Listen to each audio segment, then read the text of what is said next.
Λοιπόν, ξεκινάμε. Πέος! Κάτσε ρε παιδί μου, με τρόμαξες. Έχω μπλεχτεί και τα Πες. καλό. Πέος! Μα- Πουλί! Εδώ θα...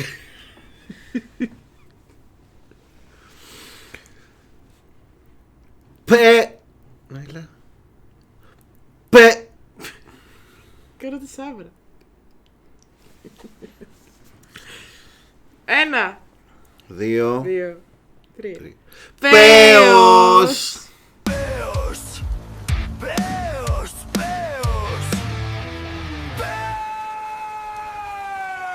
Τα καταφέραμε. Πέφτει το intro τώρα. Έπεσε το intro.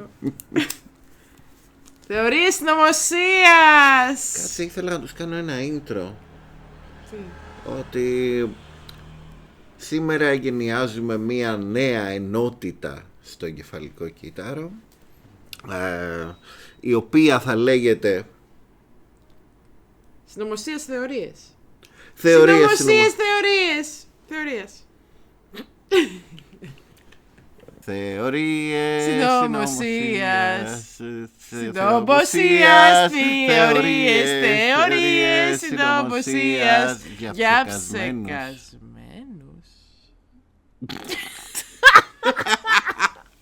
Δεν μπορεί να το σταματήσει και να πάει να ανοίξει περίπτερο. Θα πάω να ανοίξω το περίπτερο, να πουλάω τσιγάρα. Να βγάζω 10 cents στο κάθε πακέτο. Ούτε ένα cent στο τσιγάρο δηλαδή. Ντροπή. Ντροπή. Ντροπή. Λοιπόν, άπλωσα και τα πόδια μου εδώ, είμαι χαλαρός, έχω και τη γάτα δίπλα, δεν τη βλέπετε, αλλά την έχω πάρει. Μωρό μου εσύ. Μπράουνο μωρό, μπράουνο μωρό, μπράουνο μωρό. Είσαι ζούλικο. Είμαστε σοβαροί Μπράουνο μωρό, άνθρωποι. σε αγαπώ. Λοιπόν. Αχ, μου κάνει ματάκια, θα πεθάνω. Τι ήθελα να πω. Σε περίπτωση θεωρίες συνωμοσίας, συνωμοσίας, θεωρίες, θεωρίες, συνωμοσίας για ψεκασμένους.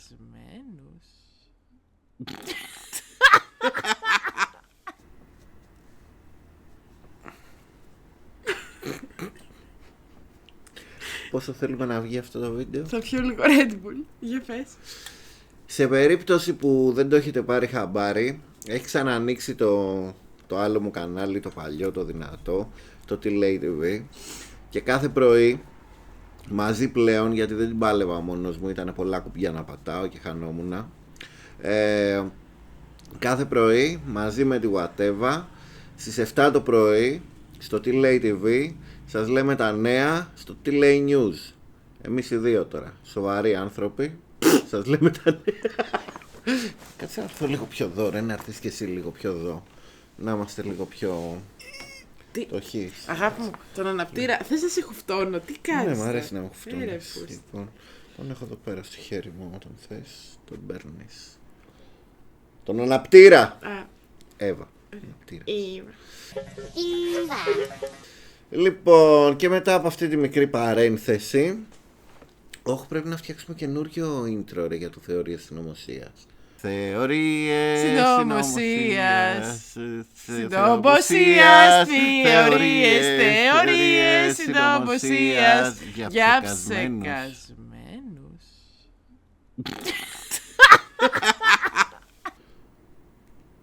Λοιπόν, θα φτιάξουμε ένα τραγουδάκι, Ωραία, που το οποίο θα το τραγουδάμε εμείς, προφανώς. Θα λέει συνωμοσίας, θεωρίες για ηλίθιους.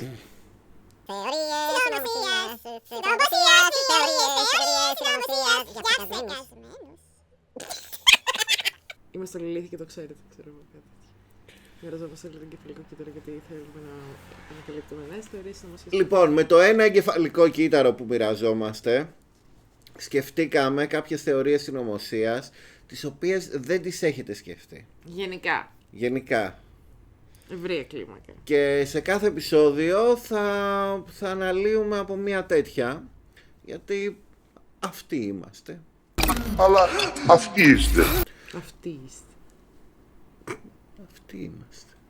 Να, αυτοί εκεί οι δύο. Δεν είπες ότι έκλεισε το κινητό σου. Το είπα, τι έγινε? Άρχισε μόνο Ρε, του. το είχα βάλει αθόρυβο. Αλλά και ούτε Δεν το είχα αυτό. βάλει, νόμιζα ότι το είχα βάλει. Εντάξει ρε παιδί μου, είπα ένα τι έγινε τώρα. Βάλε και αυτό να σε ζουζνάκι κουβερτάκι. Ωραία. λες. Ναι, ζωνάκι κουβερτάκι. Είμαι σεξής. Είσαι πολύ σεξ, έμπαινα. Παντού. Και εγώ μωρό. Λοιπόν. Too Λοιπόν. much information. Ναι. Hashtag. Τι είπαμε θα κάνουμε. Α, ναι, θεωρίες συνωμοσίας. Λοιπόν, δικές μας θεωρίες, εντάξει, για τις οποίες έχουμε στοιχεία όμως. Έχουμε στοιχεία. Αυτό. Μήπως να το λέμε απλά ότι είμαστε ψεκασμένοι. Όχι. Θα μπορούσαν. Γιατί θυμάμαι που διάβαζα Ψέκες προχτές θεωρίες. στην εφημερίδα μια φασιστική εκεί πέρα που έλεγε κάτι για τους ψεκασμένους. Και λέγανε μας ψεκασμένους. Σήμερα ήταν αυτό. Σήμερα ήταν. Ναι, δεν στην ήταν εθνική αυτή. ελεύθερη ώρα. Ελεύθερη ώρα. Οκ. Ποιους λένε ψεκασμένους ή ψεκασμένοι τελικά. Τι συμβαίνει. Δεν θα αναλύσουμε αυτό σήμερα. Από τον τίτλο θα έχετε καταλάβει τι θα αναλύσουμε, ρε παιδιά. Δηλαδή είναι obvious. Ναι, σωστά, το γράφουμε από κάτω. Οπότε σήμερα λοιπόν θα αναλύσουμε έναν από τους χαρακτήρες του Κωνσταντίνου και Ελένης. Θα κάνουμε σειρά με τον Κωνσταντίνο και Ελένη. Θα αναλύσουμε όλους τους χαρακτήρες. Όλους. Όλους. Έχουμε βρει για όλους. Έχουμε βρει. Οκ. Έχουμε βρει. Έχουμε σίγουρα για τον Κωνσταντίνο που Για κάνουμε όλους σήμερα. Έχουμε για τον Ένα Μάρτο. σου πω στο αυτή τι είναι για τους δύο που δεν θυμάσαι. Καλά, μπορείς να το πεις. Μπορείς να το πεις δυνατά και θα το κόψω απλά. Δεν είμαστε live. Α, ναι. Ναι. Λοιπόν, να είναι. για πες. Λοιπόν, Καλά με το σταφάκι. Super Lemon Haze! Εκεί! Όχι, εκεί! Ανοίγει κάνω? το χέρι σου. Εκεί. Όχι, δεν έκανα αυτό! Λοιπόν, Ωραία.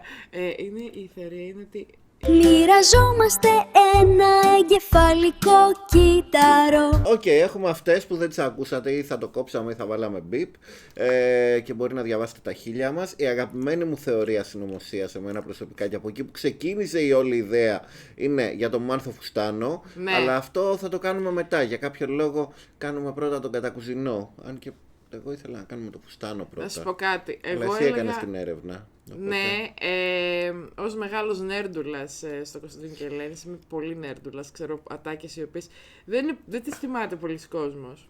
Και ίσως βάλουμε κάποια εδώ. Να σου πω, μη μου ζητήσετε να κάνουμε τρίο. Τι λες μωρή ψωνάρα, φοράω σπιράλ.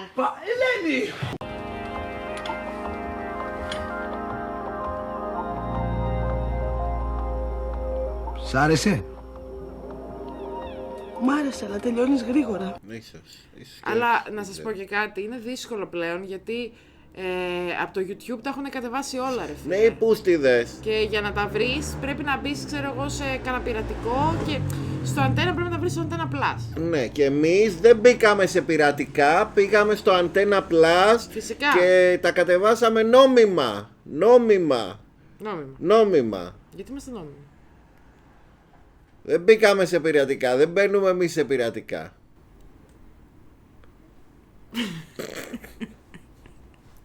Φαίνομαι πολύ πειρατή σήμερα.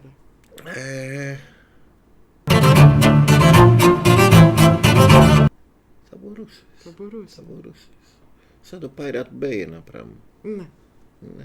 Ρε, στο Pirate Bay δεν κοιτάξαμε, που δεν μπαίνουμε εμείς σε τέτοια πράγματα, αλλά δεν κοιτάξαμε πως τα έχει όλα μαζί. Το ρούμι μου! Λοιπόν, οπότε ξεκινάμε με τον Κωνσταντίνο. Ξεκινάμε με τον Κωνσταντίνο. Και η θεωρία μας είναι... πολύ. Ο Κωνσταντίνος, ξεκινήσαμε με τον Κωνσταντίνο γιατί κάπου εκεί είχαμε κάνει και ένα βιντεάκι το οποίο ήταν για τους ανώμαλους. Είχαμε κάνει ένα BDSM test και όσοι το είδατε έχετε τόση υπομονή και είδατε 2 ώρες βίντεο. Αυτό πώς θα βγει. Κλαίω. Αυτό δεν είναι βίντεο, είναι podcast. Αλλά δεν μπορείτε να τα ακούτε μόνο γιατί έχουμε και εικόνες. Αλλά, αυτό θα μπορούσαμε ίσως. Χρειάζεται εικόνα. Ακούνε τις ατάκες. Ναι, ρε φίλε, παίζουν ακούνε. εικόνες στο μυαλό τους. Ναι. Αλλά Όσοι το ξέρουν άλλο από σίγουρα δεν Κωνσταντίνου και μπορούμε, Ελένης παίζουν εικόνες. Παίζει το Ναι. Κωνσταντίνου και Ελένης τώρα Λοιπόν, στο παίζει μυαλό να το τους. κάνουμε και podcast αυτό, γιατί Λοιπόν, θέλουμε να ξεκινήσουμε και ένα podcast. Disclaimer. Να πω ένα disclaimer εδώ. Για πες ένα disclaimer. Λοιπόν, εγώ που έκανα την έρευνα, πρακτικά την έκανα εγώ όλη την έρευνα. Εγώ διάλεξα τις ατάκες. Του είναι αυτό. Δεν διάλεξα πάρα πολλές ατάκες από τη δεύτερη σεζόν του Κωνσταντίνου και Ελένης, γιατί αυτό θα πω. Γιατί στην πρώτη σεζόν και ειδικά στα πρώτα 15 επεισόδια οι χαρακτήρες ήταν ακόμα διαμορφωνόντουσαν πάρα πολύ μέσα στους ρόλους. Και πρακτικά βλέπουμε, ας πούμε, διαφορετικές πτυχές, ενώ στη δεύτερη σεζόν είναι διαμορφωμένη, ο χαρακτήρας και επαναλαμβάνεται. Δηλαδή κάποιες ατάκες επαναλαμβάνονται, κάποια πράγματα επαναλαμβάνονται, οπότε γενικά το πιο... Απλά βαριόταν να ψάξει τη δεύτερη σεζόν και ψάξε μόνο την πρώτη. Όχι ρε μαλάκα. Όντως επαναλαμβάνονται πολλές ατάκες.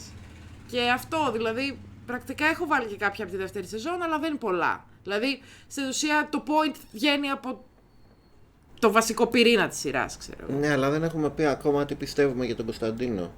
Ο Κωνσταντίνος Κατακουζινός γουστάρει το pegging. Το πέ. Για όσους δεν ξέρουν τι είναι το pegging, γιατί έχουμε και μερικούς, ναι. Μερικούς αμόρφωτους εδώ πέρα που παρακολουθούν, γιατί όλοι μοιραζόμαστε ένα εγκεφαλικό κύτταρο. Ένα εγκεφαλικό κύτταρο. Οπότε πόση γνώση να έχουμε. Λοιπόν, το pegging είναι όταν μια γυναίκα σαν αυτή ή εμένα με πετσέτα στο κεφάλι, λοιπόν, όταν μια γυναίκα ή ένα άτομο που δεν έχει πέος, να η Μπράουνι. Γεια σου γάτα. Λοιπόν, όπως η Μπράουνι που δεν έχει πέος. What the fuck, γιατί πας στην Μπράουνι? Αφού δεν έχει πέος. Δεν έχει, όχι. Λοιπόν, όταν ένα άτομο χωρίς πέος, λοιπόν, δεν θα πούμε άντρες γυναίκες, γιατί γενικά είναι όλα πολύ fluid, φοράει μια ζώνη λεγόμενη και ως strap on, το strap που κάνει on, λοιπόν, η οποία ζώνη έχει ένα ψεύτικο πέος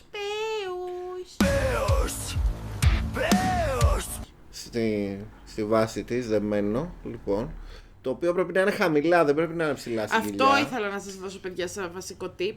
Στην ουσία, εκεί που θα το βάζετε, σε όσοι με παρακολουθείτε εδώ και θέλετε να το δοκιμάσετε, πρέπει να μπαίνει εκεί πέρα που ξεκινάει, που τελειώνει το εφηβαίο και ξεκινάει το αυτό μας. Δηλαδή εκεί πέρα που είναι το κλείτο αυτό. Ναι. Η κληροτίδα. Η κληροτίδα σας, κληροτίδα. εκεί που ξεκινάει η κληροτίδα σας, βάζετε το μπέος. Λοιπόν, Μπέος. και η γυναίκα, ρε παιδί μου, αναλαμβάνει, η θηλυκότητα, το άτομο χωρίς πέος, τέλος πάντων, αναλαμβάνει, sorry ρε παιδιά, προσπαθώ να είμαι All όσο πιο... inclusive. Ναι, απλά ξέρεις, λίγο μπερδεύομαι, αλλά ξέρετε ότι σας αγαπάω όλους, απλά είμαι λίγο παππούς. Λοιπόν, Μωράκι μου. μπουστάρει παππούδες. Λοιπόν, και το άτομο χωρίς πέος γίνεται άτομο με ψεύτικο πέος Και κάνει μια κίνηση με τη μέση. Συνήθως παίρνει έναν straight άντρα. Περισσότερο οι straight άντρες το γουστάρουν αυτό. Λοιπόν. Ναι, γιατί οι άλλοι έχουν να πάνε Ναι. κάπου. Άμα θέλεις να πας δηλαδή Αυτό. με κάτι με πραγματικό πέος, πας εκεί. Αυτό. Αγόρι, το ψάρι ψήνεται και από τις δύο πλευρές πάντα. Το ψάρι, πρέπει να ξέρεις. Ναι, λοιπόν, οπότε σε ένα straight άντρα από την πίσω πόρτα και Κάνεις μια κίνηση. Οπότε, τι εννοούμε ότι ο Κατακουζινός γουστάρει να του το κάνουνε. γουστάρει να το κάνουν αυτό, λοιπόν. Ωραία. Γυναίκες όμως. Γυναίκες. Όχι άντρες. Όχι. Όπως στην πραγματική ζωή. Ναι. Καλά, δεν είναι και μυστικό τώρα ότι ο Ρώμας Όχι. είναι. Εντάξει, παιδιά, το έχει παραδεχτεί ο άνθρωπος, το ξέρουμε όλοι. Ναι. Εντάξει, it's okay. Αλλά μην μου λες, ας πούμε, ότι κρύβεσαι. Δεν κρύβομαι, γιατί αυτό ακριβώς στεύω. Αλλά δεν είμαι υποχρεωμένος και στη δική μου προσωπική ζωή Να τη βγάζεις όλη τη μέρα στα... να τη βγάζω πρώτα απ' όλα όλη την ημέρα και δεύτερον να τη βγάλω να σου πω αυτό που θες να ακούσεις. Γιατί αυτό που είμαι εγώ μπορεί να μην θες να το ακούσεις. Μπορεί να μην θες αρέσει. Θέλεις να με κατατάξεις οπωσδήποτε κάπου. Που να σε βολεύει εσένα. Θέλω να είναι ο Ρώμας αυτό. Όχι. Δεν μπορώ να το κάνω το γατήρι αυτό του καθενός. Οπότε ξεκινάμε να αναλύουμε κάποια αποσπάσματα Να αναλύουμε. τα οποία Αναλύουμε. Πάει το εγκεφαλικό κύτταρο, τεινάχτηκε. Λοιπόν, Τίναξε. κάποια αποσπάσματα τα οποία είναι αποδεικτικά στοιχεία ότι ο Κωνσταντίνος Κατακουζινός γουστάρει το pegging ή αλλιώς, όπως το λέμε στο slang το ελληνικό, την μπέγγι. Μπέγγι. Και θα ξεκινήσω από αυτό. Ότι σε όλη τη σειρά, παιδιά, δεν δέχεται να πει την Πέγγι. Γκαρσόνα Βου μόνο.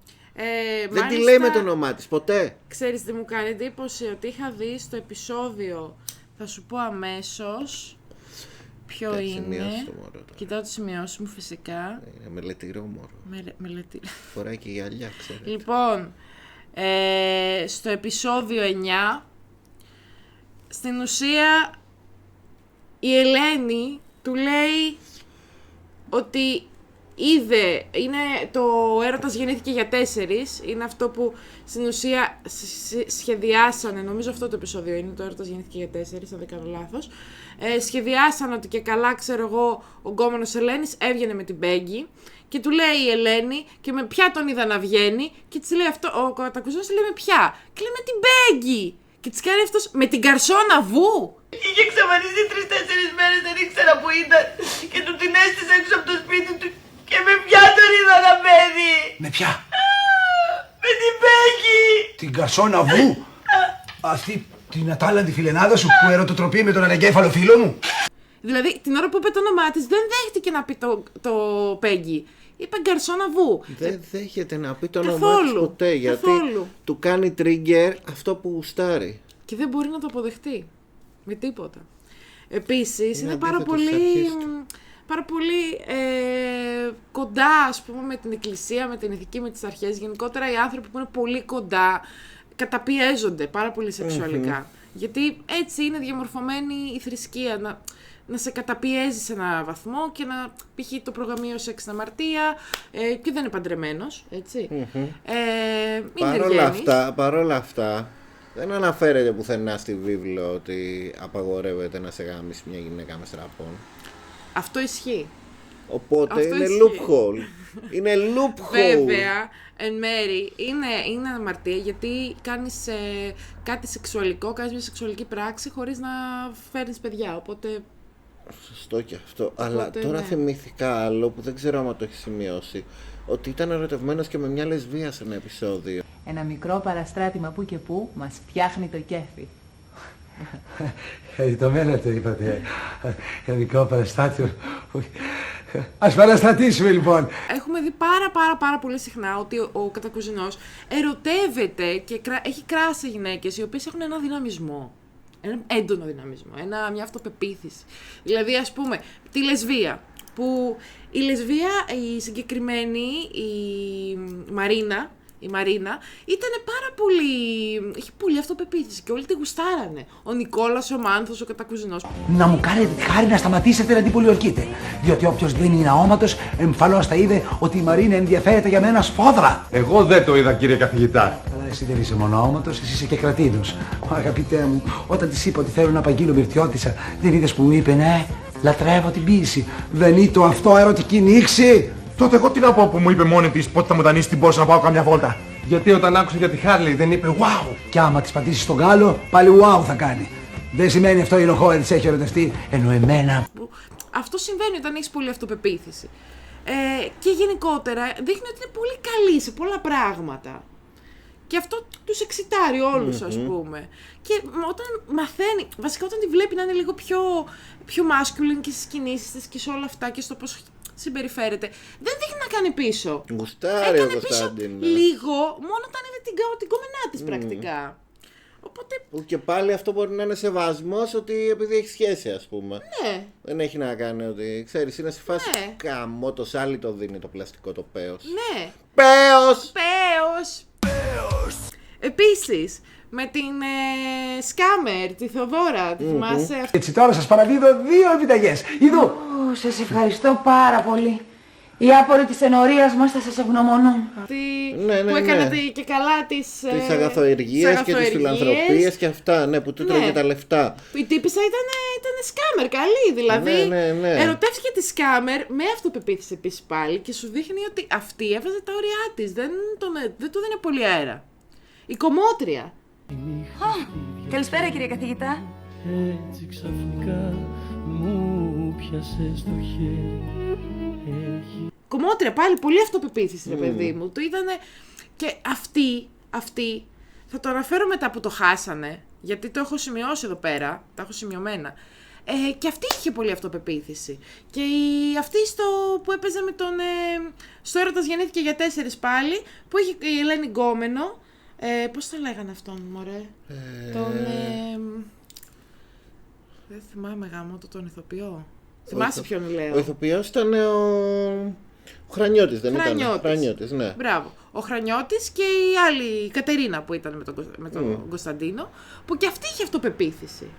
Δηλαδή φαινόταν. Είχε και αυτή ένα δυναμικό στυλ, ας πούμε. Και μάλιστα όταν πήγαν να τη την πούνε, ξέρω εγώ, η Ελένη με τον εγκόμενό της, εκείνη την ώρα με το Στάθη. Αυτή μπήκε μπροστά, δηλαδή στον κατακουζινό. Έμπαινε μπροστά, ρε παιδί μου, ήταν σε φάση τι κάνεις τώρα. Ναι. Και το γούσταρε αυτό, του άρεσε. Ναι, ήταν μπροστά της τύπησα. Τα λέει με τέτοια εγωπαθή σιγουριά που καταντάει εξοργιστικός. Το γλέντι, κύριε αρχιτέκτονα, είναι προσωπική υπόθεση του καθενός. Εγώ, ας πούμε, αντιπαθώ αυτή τη θεοποίηση των χασισοτράγουδων από τους ψευτοδιανοούμενους. Α, για μένα το λέτε αυτό τώρα? Για το Στάθη το λες, μωρή, αυτό? Για όποιον σκέφτεται με αυτόν τον τρόπο. Τι ωραία και ευθύβολα που το τοποθέτησες, Κατερίνα. Αυτό, δηλαδή οι γκόμενες που γούσταρε βγάζανε κάτι σε δυναμισμό. Επίσης, εδώ έχω σημειωμένο. Πάμε να δούμε τι έχουμε σημειώσει. Πάμε να δούμε. Στο επεισόδιο 1 η Ελένη του λέει στα 5 λεπτά εκεί πέρα που είναι πολύ αρχή αυτό, είναι στο πρώτο επεισόδιο, τον λέει ότι όταν παίζαν τον γιατρό που ήταν παιδιά, λέει σε θυμάμαι και εσύ μια μπάμια ήσουνα. Άκια είμαστε, άλλωστε και εσένα σε θυμάμαι, στο γιατρό μια μπάμια ήσουνα. Σας παρακαλώ, αρκετά. Που αυτό δεν κάνουμε shaming στους ανθρώπους που έχουν μικρότερο πέος. Αλλά μπορεί στον Κωνσταντίνο. Σκέψου ότι μπορεί στον Κωνσταντίνο να του βγαίνει σε φάση ότι, επειδή μπορεί όντως να έχει πιο μικρό πέος, να του βγαίνει σε φάση ότι εγώ, ας πούμε, προτιμώ να κάνω κάτι αλλιώς. Ξέρεις, να του βγαίνει ένα τύπου, εγώ θέλω αυτό, ας πούμε. Και το θέλω έτσι γιατί, δεν είναι κάτι που έχω μικρότερο πέος, αλλά γουστάρω να το έχω εξερευνήσει λίγο και έχω δει ότι με αγχώνει που μ' αρέσει. Αυτό. Makes sense. Ναι. Στο επεισόδιο 2 τώρα, για πάμε. Δεν έχει μείνει με γυναίκα, ενώ έχει δείξει ότι του αρέσουν οι γυναίκες. Εσύ θα μείνεις μαζί με άλλο άτομο και μάλιστα με γυναίκα? Εσύ με τη μόνη γυναίκα που συγκατοίκησες ποτέ είναι η Ειρήνη Αθηναία σε βυζαντινή εικόνα. Τώρα θα μείνω με την Ελένη τη Φρικαλέα. Γιατί όμως δεν έχει μείνει με γυναίκα? Τι πιστεύεις εσύ? Γιατί δεν βρίσκει την κατάλληλη. Περιμένουν να βγάλουν το strap, δεν βγάζουν το strap και είναι σε φάση. Ναι. Κάνει. Δεν μπορεί και να το ζητήσει μόνος του. Όχι. Γιατί σκαλώνει. Όχι. Περιμένει να το προτείνει η άλλη. Αυτό. Και σκαλώνει και δεν έχει αποδεχτεί το είναι του. Και το σημαντικό είναι, ρε φίλε, πάρα πολύ, ότι σκέψου ότι ήμασταν και στη διαφορετική εποχή τότε. Το Κωνσταντίνο και Ελένη, επειδή παίζει πάρα πολλά χρόνια, μας φαίνεται πάρα πολύ κοντά. Αλλά το 99 που έπαιζε, υπήρχε ακόμα μεγαλύτερο ταμπού γι' αυτό. True. Δηλαδή, δεν μιλάμε για εξωτερικό, μιλάμε στη σχέση των Ελλήνων μεταξύ. Για Ελλάδα, ναι, Ελλάδα. Αυτό, υπήρχε μεγάλο ταμπού. Δεν το αποδεχόταν κανείς με τίποτα αυτό το. Την Μπέγκη. Επίσης, όταν η Ελένη του αναφέρει ότι, ότι δεν θα του έκανε τα ίδια με τον Καπετανάκη, είναι και αυτό στο επεισόδιο 2, που ξέρουμε τι έκανε ο Καπετανάκης, δείχνει ένα σοκ, αλλά αλλάζει συζήτηση. Και θέλω να δείτε λίγο τη φάτσα του. Να σου πω, αφού δεν το έχεις ξαναδοκιμάσει, δες το σε μια εμπειρία. Εμπειρία είναι και φυλακή, αλλά κακή εμπειρία. Ειδικά όταν μοιράζεσαι στο κελί με ένα απόγρασμα. Ο λαϊκός βάρδος το λέει καθαρά. Δεν ξανακάνω φυλακή με τον Καπετανάκη. Ναι, γιατί ο Καπετανάκης τον είχε ψοφεί στον πίδουλο. Τι φοβάσαι, θα κάνω κι εγώ τα ίδια. Ποτέ. Επίσης έχει φόβο για το γυμνό σώμα πολύ. Θυμάσαι κάθε φορά που η Ελένη γδινόταν μπροστά του πως έκανε? Ναι. Λάθος νόμιζα. Θα μου ξαναμιλήσει. Ποιος είναι? Κωνσταντίνος Κατακουζινός. Μπορώ να πω? Δεν μπαίνεις. Μα είσαι μήγυμνη, σε ρώτησα αν μπορώ να πω. Με ρώτησες, αν μπορεί να πεις, δεν με ρώτησες τι φοράω. Γιατί η Ελένη είχε αυτοπεποίθηση να γδυθεί μπροστά του και αυτός ήταν σε σοκ με τόση αυτοπεποίθηση. Σου λέει, γιατί αυτή είναι τόσο απελευθερωμένη και εγώ δεν είμαι. Μηχανάκι. Μηχανάκι. Έχουμε και ανοιχτό το παράθυρο γιατί είχε ντουμανιάσει λίγο εδώ πέρα. Κρίση, δηλαδή πως δεν θέλω να έχω νταλαβέρια μαζί του. Ας το ντουμάνι μου κάτω, ρε. Δεν θέλω να έχω νταλαβέρια μαζί σου. Ρε, ας το ντουμάνι μου κάτω. Ρε φίλε, νομίζω ότι δεν μας βλέπουνε. Μας βλέπουνε, ρε. Μια χαρά είναι, ρε. Βλέπουν τα χέρια μας. Και πριν τα χέρια μας κάπου βλέπουν. εδώ είμαστε. Μα δεν μας βλέπουνε, δεν μας βλέπουνε. Και δεν έχουμε κανένα παράθυρο σπίτι. Μόνο ένα. Μόνο ένα. Μόνο ένα. Και αυτό δεν ανοίγει τελείως, ανοίγει λίγο έτσι ανάκληση. Οπότε καταλαβαίνετε. Λοιπόν, πάμε να δούμε σημειώσεις εδώ πέρα. Τι έγινε, κάτι παίζει. Φέρω μου μια πορτοκαλαδίτσα. Κάτσε το δικό. Από εδώ παίζει. Κάτσε το 10 ήθελα. Λοιπόν, στο επεισόδιο 10 έχουμε μία σκηνή η οποία είναι εκεί πέρα που έρχεται η Πόπη. Τη θυμάσαι την Πόπη? Γεια σας, με λένε Πόπη. Που πήγε να του κάνει μασάζ. Αλλά οι περισσότεροι δεν το λένε, το κρύβουν. Και του λέει, εσύ του λέει θα γυρίσεις μπρούμητα και εγώ θα σου μαλάξω τη μέση. Εγώ είμαι έτοιμος. Εσείς θα είστε μπρούμητα. Ελάτε, ανυπομονώ να μου μαλάξετε τη μέση. Εσείς θα είστε μπρούμητα και εγώ από πάνω θα σας μαλάξω τη μέση. 69 στάσεις ξέρω, αυτή την 71η φορά την ακούω. Τέλος πάντων. Λέει η Πόπη. Και αυτός ψήθηκε. Και αυτός γύρισε. Και μετά κατεβαίνει τη σκάλα τρελαμένος κάτω και λέει, τι είναι αυτή που μου στείλατε πάνω? Ελένη! Τι είναι αυτή που μου έστειλες επάνω? Δηλαδή, δείτε τι λίγο την αντίδραση της, παιδιά. Είναι σε φάση...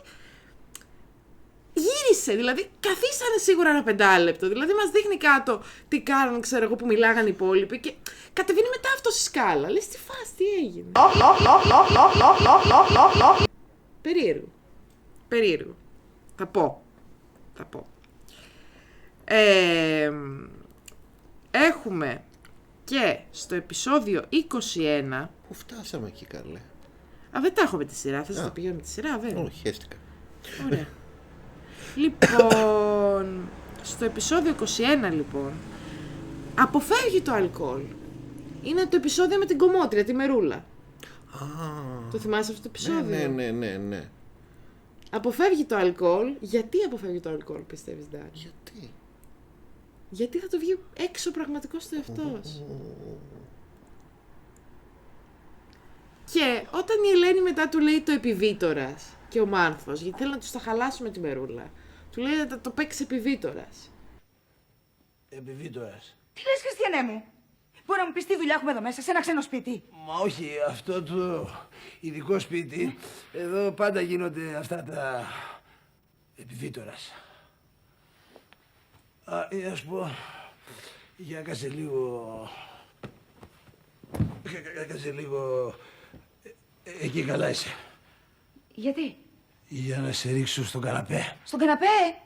Επί του τάπητος θα έχει πολλά μικρόβια, κατάλαβες καλά, και στον καναπέ θα έχει πολλά μικρόβια, αλλά θα κάνουμε μπάνιο με μπεταντίν, αφού τελειώσουμε αυτό το επιβίτορας. Δεν σε βρίζω για τις χοντράδες που λες, γιατί είσαι αλκοολικός και σε λυπάμαι. Ξέρω γιατί έχεις θυμώσει, γιατί τόσο καιρό μέλι και τηγανίτα τίποτα. Αλλά τώρα το πήρα, απόφαση το πήρα και ευθύς αμέσως θα γίνουν όλα. Και τηγανίτα και ξέρω τι άλλα θα γίνουνε και λουκουμάς θα γίνει, λουκούμι μου. Τι κάνεις, Γάιδα, κάτω τα ξερά σου. Η Μερούλα τον ήθελε λίγο πιο παθητικό. Τον ήθελε, το είχε ξεκαθαρίσει ότι... Η Μερούλα ήταν το άλλο του μισό μάλλον. Και τους τα χαλάσανε, ρε φίλε. Δεν ξέρω, τους είπα πάρα πολύ με τη Μερούλα. Κατά κουζινό και Μερούλα, ταιριάζανε. Δηλαδή φαντάζομαι άνετα τη Φιλίνη με στραπό να τον... Φιλίνη με στραπό, ναι. Ναι. Γιατί όχι, δηλαδή και μια χαρά. Και το αστείο είναι ότι, ρε φίλε, ήταν σε μια φάση που όταν πήγε να βγάλει τον επιβίτορα εκεί στο σπίτι του Μάνθου, που τον χαστούκησε η άλλη, τον χαστούκησε γιατί δεν τον ήθελε επιβίτορα. Αυτή ήθελε κάτι άλλο. Και αυτός ήθελε κάτι άλλο, αλλά πιέστηκε. Αυτός ήθελε αυτή να είναι επιβίτορας. Και δεν του βγαινε. Γι' αυτό έκανε το δικό μου το επιβίτορας. Επιβίτορας.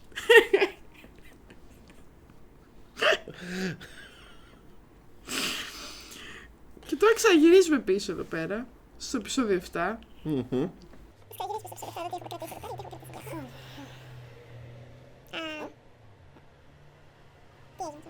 Έλα, μαλάκα.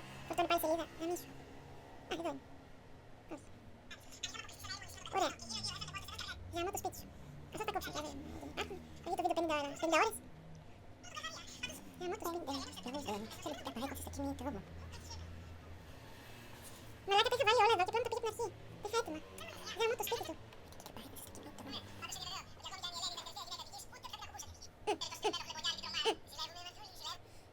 Και έχουμε μια σκηνή στο επεισόδιο 7 που λέει ότι δεν θα την ακουμπούσε την Ελένη.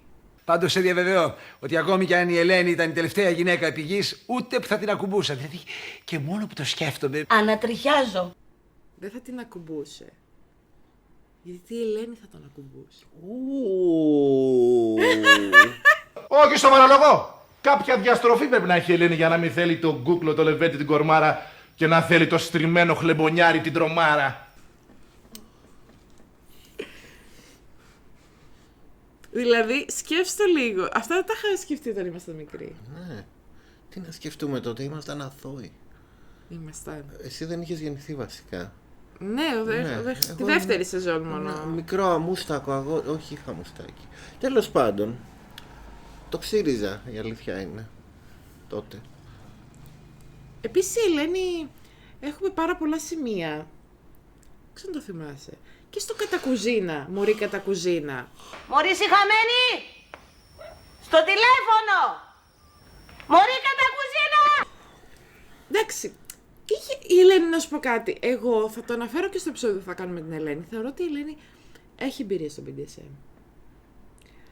Αλλά σε φάση όχι τις εμπειρίες που ήθελε ο Kinky Boy. Τι είναι αυτό καλέ, χειροπέδες, μπάτσος είσαι? Όχι, αλλά μ' αρέσει να με μπατσίζουν. Αμάν. Δέσε με, Ελένη. Δέσε με και μετά βάραμε. Όχι ρε Μάριε, μη μου τη χαλάς τη νύχτα, μη μου τη χαλάς. Μήπως έχεις κανένα μαστίγιο? Καλά, και με τη ζώνη μου αστιγώνεις, δεν τίθεται. Γιατί Θεέ μου, γιατί να έχω το μαλάκο μαγνήτη, γιατί όποιον άντρα γνωρίζω να είναι μαλάκας. Έλα, Ελένη. Άφησε με να σε οδηγήσω σε πρωτόγνωρες ειδονές πως αλλάξω τη ζωή. Όχι, δεν θέλω να την αλλάξω. Μια χαρά είναι η ζωή μου. Απαρόταμε. Ναι, γιατί τον Kinky Boy δεν τον γούσταρε. Δεν τον γούσταρε. Αλλά ίσως είχε δοκιμάσει πράγματα. Ίσως είχε ακούσει πράγματα. Γιατί η Ελένη θεωρώ ότι η παρέα που έκανε ήταν πολύ ανοιχτόμυαλη. Δεν ξέρω αν τη θυμάσαι την παρέα της.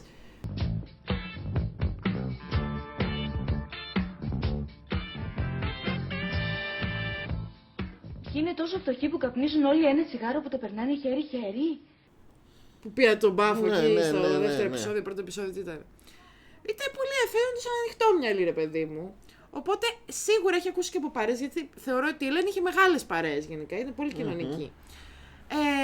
Πράγματα ξέρω εγώ, και γι' αυτό με τον Κωνσταντίνο της έβγαινε να τον φωνάζει με θηλυκά ονόματα. Δηλαδή, τον έχει φωνάξει Τρελοκοτσιδού. Θα σε φωνάζω Τρελοκοτσιδού. Τον έχει φωνάξει, τον φώναζε μωρή κατακουζίνα. Συνεχώς. Και Κωστάκι τον φώναζε και τον ενοχλούσε τον κατακουζίνο, αλλά ήταν σε φάση, ξέρω εγώ, έπαιζε λίγο, το παίζει και λίγο πρατάκι ο κατακουζινός. Σε φάση εσύ δεν θα μου απευθύνεσαι έτσι, ας πούμε. Κωστάκι, σου έρχομαι. Κότσο!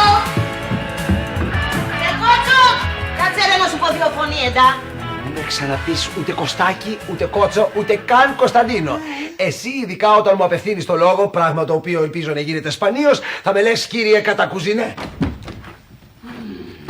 Θεωρώ ότι το έκανε απλά για να προκαλέσει περισσότερο, ας πούμε. Δεν ξέρω, σε κάποιες σκηνές... Έριξε. Με αυτά τον έριξε, με τα μωρή τον κατακουζίνα και αυτά, γιατί στο τέλος για τον έριξε. Και μπορεί να μην ταιριάζανε ρε παιδί μου, δηλαδή θεωρώ κανείς μας δεν ήθελε να τους δει μαζί happy end. Αλλά εν μέρη τον έριξε στο τέλος. Δηλαδή ήταν λίγο obsessed. Αλλά γιατί ήταν obsessed? Λουσαντέστ.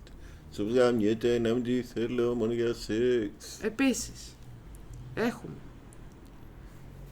να τον αποκαλεί κρυφοανομαλάρα πάνω σε καυγά. Άνα μου χάθεις, κρυφοανομαλάρα. Γιατί τον αποκαλεί κρυφοανομαλάρα? Τι ξέρει η Ελένη? Τι ξέρει η Ελένη? Τι έχει καταλάβει η Ελένη? Τι έχει καταλάβει η Ελένη? Η βλαχάκι. Η βλαχάκι. Η βλαχάρα. Τι έχει καταλάβει? Και τα βρίνει. Έχετε παρατηρήσει ότι ο κατακουζινός δεν θέλει με τίποτα τη Ματίνα? Η Ματίνα δεν είναι άσχημη, παιδιά. Η Ματίνα δεν ήταν άσχημη. Αλλά η Ματίνα ήταν επίσης υποτακτική. Τρελό σαμπάκι Ματίνα, θα το αναλύσουμε σε άλλο επεισόδιο αυτό. Θα το δείτε αυτό. Η Ματίνα ήταν επίσης υποτακτική. Και η Ματίνα ήταν το λεγόμενο service sub. Της άρεσε δηλαδή να προσφέρει δουλειές, υπηρεσίες, να παγειρεύει, με αποτέλεσμα να ρίξει κάποιον. Να του αρέσει αυτό, να προσφέρει πράγματα. Αν ο κατακουζινός ήταν έτσι παραδοσιακός όπως το έπαιζε και τέτοια, μια τέτοια γυναίκα θα ήταν ιδανική για αυτόν. Γιατί δεν την ήθελε? Ήταν πολύ σεμνή η Ματίνα και δηλαδή μπροστά στον Κωνσταντίνο ποτέ και πάντα του φερόταν πολύ ωραία, του φτιάχνει και φαγητά για εκείνον. Αυτά γιατί, ας πούμε. Τι τον χάλαγε τον Κωνσταντίνο στη Ματίνα? Τι Ματίνα? Ματίνα δεν πρόκειται να βγάζε πέος να του τον εδώσει. Και η Ματίνα του το έχει πει να βάλω τα οάρια σου, τα οάρια μου, να βάλουμε τα σπερματοζωάρια σου, να κάνουν ένα παιδί. Το θυμάσαι αυτό? Και πώς τη είχε. Και δεν του είχε πει και κάτι κακό. Εντάξει, δηλαδή, άμα ήθελε πρακτικά. Είναι περίεργο γιατί άμα σκεφτείς ότι προσπαθούσε κάτι φάση να πει την ηλικία του και πάντα την έκρυβε και έλεγε ότι είμαι 30 κάτι, ξέρω εγώ, και μπερδεύει τη γλώσσα του, ας πούμε. Γιατί δεν είχε παντρευτεί ενώ είναι τόσο παραδοσιακός? Ελάτε. Τι συμβαίνει? Παρ' όλα αυτά δεν θεωρούσα ότι είναι υπερσεξουαλικός. Όχι. Δηλαδή, το ήθελε μια φορά. Ναι. Αλλά αυτό. Στο επεισόδιο αγριοθελικό. Φανταστικό επεισόδιο. Εδώ είναι. Πού βρήκε η Ελένη το hot το βρακί το κόκκινο? Παναγιά μου και Χριστέ μου, τι αποτρόπαια εμφάνιση είναι αυτή η δεσποινής και τι είναι αυτό το πράγμα στο κεφάλι σας? Τα πρόστιχα τα άσπρα τα εσώρουχά σου, Ντίνο. Καλά έχω πάθει την πλάκα μου μαζί τους. Δεν το πιστεύω. Υποκλέψατε το εσώρουχό μου. Βγάλτε το αμέσως, ανεδεστάτη. Δεν μου λες ρε ανώμαλε. Άμα το βγάλω εγώ θα το βάλεις εσύ. Το θυμάσαι το σόβρακο αυτό το κόκκινο, το hot? Ναι. Πού το βρήκε? Δηλαδή είχε πάει στην προηγούμενη σκηνή, παιδιά, είχε πάει πάνω να πάρει τα σόβρακα όλα του κατακουζινού. Το είχε πει. Δώσε μου το σόβρακο σου, Κωνσταντίνε. Θέλω το σόβρακο σου. Δώσε μου το σόβρακο σου να το κάνω λάβα. Ελένη, φέρτο. Τι κάνεις, Ελένη, τρελάθηκες? Έλατε, τι κάνω εδώ? Πάω πάνω στα σερτάρια σου, στα πάρω όλα τα σόβρακα. Ελένη! Ελένη! Πάρει τα σόβρακα. Και σκάει, έρχεται η Ελένη με ένα hot βρακί. Το hot βρακί που ήταν? Πού το βρήκε? Γιατί το έχει αυτό ο Κωνσταντίνος? Πού το φοράει ο Κωνσταντίνος αυτό το βρακάκι? Πού? Γιατί ο Kinky Boy που του λέει απ' την αρχή σε έκοψα εγώ, Kinky Boy. Από την αρχή σε έκοψα ότι είσαι βιτσιόζος, Kinky Boy. Και ο Kinky Boy είχε εμπειρία, παιδιά. Έχει εμπειρία, τον έκοψε με τη μία. Και τα υποτακτικοί συνήθως αναγνωρίζει ένα στον άλλον. Δηλαδή, έχω δει άτομα τα οποία να είναι, ξέρω εγώ, και οι δύο υποτακτικοί σε ένα δωμάτιο και απλά ήταν σε φάση, ναι, ξέρεις, I get you. Σε καταλαβαίνω. Ναι, full. Οπότε, ειδικά οι άντρες, δηλαδή οι άντρες νομίζω έχουν κάποια κοινά χαρακτηριστικά υποτακτικοί που αναγνωρίζονται πιο πολύ μεταξύ τους. Οπότε, το Kinky Boy γιατί το ανέφερε που μπαίνει και σε κάθε μας επεισόδιο? Kinky Boy. Kinky Boy, cowboy που ακούει Sugar Boy. Φώτα κλειστά, το άρωμα της πάνω μου κάνει μαγικά.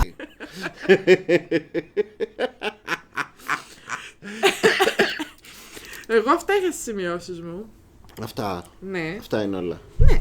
Α, ναι. Θέλω να μου πεις και εσύ. Θα βγάλουμε δηλαδή επεισόδιο, κάτσε πόση ώρα γράφει. Παίζει να το βγάλουμε κάτω από μισή ώρα. Έλα ρε. Θέλω να μου πεις όμως και εσύ, αν θυμάσαι πράγματα τα οποία γινόντουσαν, ξέρω εγώ, σε κάποια επεισόδια. Ήταν κάποιο επεισόδιο που σου είχε μείνει, ρε παιδί μου, πολύ. Κοίτα, γενικά τα είπα ότι μου ερχότανε τώρα και τα άλλα που συζητήσαμε, ξέρω εγώ, και τα έψαξες και τα βρήκες. Νομίζω ότι... Ερώτηση. Εκεί με την Ελένη, στο τελευταίο επεισόδιο που είχαν πει ότι το κάνουν 7 φορές. Όσο ήταν μεθυσμένη η Ελένη, που τη είχαν γυρίσει μεθυσμένη και μετά ξυπνάει και της φέρνει πρωινό. Τι θεωρείς ότι έγινε? Η Ελένη κατάλαβε επιτέλους τι αρέσει στον Κωνσταντίνο. Έβαλε τη ζώνη της και εξηγήθηκε. Μπορώ να φανταστώ την Ελένη με στραπώνει. Επίσης ο Κωνσταντίνος θα άντεχε 7 φορές, μωρέ. Να χύσει ο ίδιος 7 φορές. Παιδιά, είναι πολύ περίεργο. Ποιος δεν είναι καν ρεαλιστικό αυτό. Δεν είναι καν ρεαλιστικό. Επίσης, δεν ξέρω αν θυμάστε ότι στο επεισόδιο με τη μεταμόρφωση που κάνει τις πλαστικές, τις μεταμορφώσεις λέγω το επεισόδιο, τώρα θα σας πω κάτι πολύ βαθύ που ίσως δεν το έχετε παρατηρήσει ποτέ. Η Ελένη γενικά δεν είχε πολύ μεγάλο στήθος, είχε μεσαίο στήθος. Πες να ήταν και στο δικό μου, ξέρω εγώ. Κάπου εκεί, δηλαδή δεν ήταν μεγάλο. Δεν ότι άμα τη δεις θα πεις βυζιά. Όμως.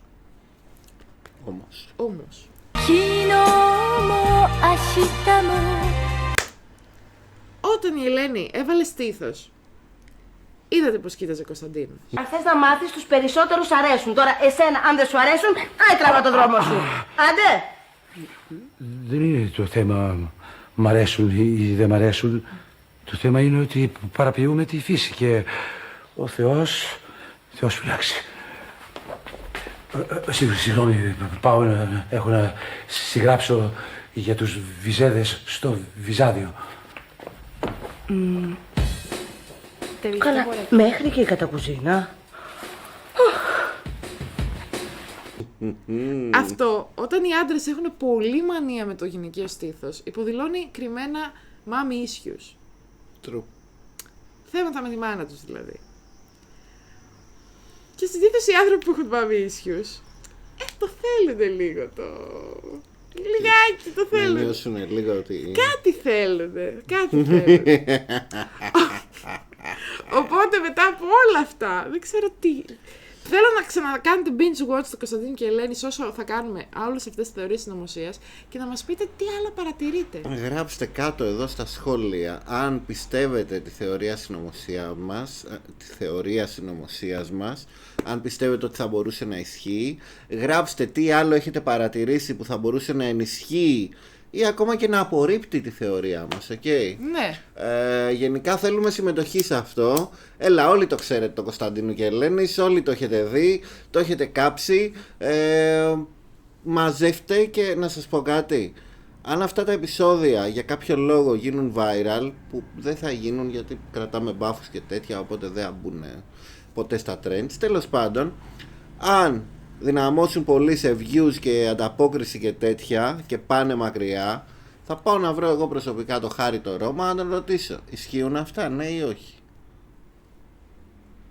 Ωραία, μ' αρέσει. Ναι. Γενικά του αρέσει να συζητάει για το Κωνσταντίνο και Ελένη. Αν και εγώ πιστεύω ότι ισχύουν. Και εγώ πιστεύω ότι ισχύουν, το θέμα είναι τι θα παραδεχτεί από αυτά. Αυτό ήταν το επεισόδιό μας για σήμερα. Επεισόδιο, πιο μικρό. Στηρίξτε το, κάντε το share, μοιραστείτε το με τους φίλους σας, κάντε like, κάντε τέτοια. Εγγραφές, ναι, πατήστε τους κόδωνες. Τους κόδωνες. Δεν θα γαμούσε κάθε φορά πατούσαν τους κόδωνες να βγαίνει το τραγούδι. Κόδωνες όλο το δρόμο. Ό,τι ανεμιστήρας είναι να καβαλάς ένα άλογο σε ανοιχτή σφαγή. Hey. Ξαφνικά στα ηχεία, ξέρω εγώ. Ένα hack και να πέσει το τραγούδι. Λοιπόν, μην ξεχνάτε να μας βλέπετε κάθε πρωί στις 7 στο άλλο κανάλι, το Delay TV. Προσπαθώ να κάνω έτσι το χέρι μου, αλλά να μην καλύπτω τη μούρη μου και πάει λίγο εδώ πρέπει να είμαι και εδώ λοιπόν. Αν γίνω hacker, μπορεί να μην το καταλάβετε, αλλά θα υπάρχουν σημάδια. Μπορεί να ακούτε το κόδωνες όλη μέρα, δεν ξέρω. Λοιπόν, σκρου. Κάτσε ρε, το κεφάλι. Όχι, αυτό το κάνουμε στο άλλο. Σε όλα το ίδιο θα κάνουμε. Ωραία, θες να κάνουμε κάτι με τα χέρια μας? Τι να κάνουμε έτσι. Κάνουμε έτσι και ενωθούνε. Ρε κλείστε το ρε, τι κάθεστε και μας βλέπετε ακόμα. Πώς θα κάνεις να το κλείσει? Κλείστε το, πρέπει να το κλείσουμε εμείς Ναι, Λοιπόν, κάτσε, πώς κλείνει. Άφησες τα αυτιά μου απ' έξω. Τώρα δεν βλέπω όμως πώς κλείνει. Τι είναι αυτό, Όχι, μην το πεις. Κλείσε! Πολύ καυλωτικές αυτές τώρα. Μου στήθηκες αγόρι μου. Δεν μου λες μωρή κατά κουζίνα. Έχεις κι άλλα τέτοια σόβρακα.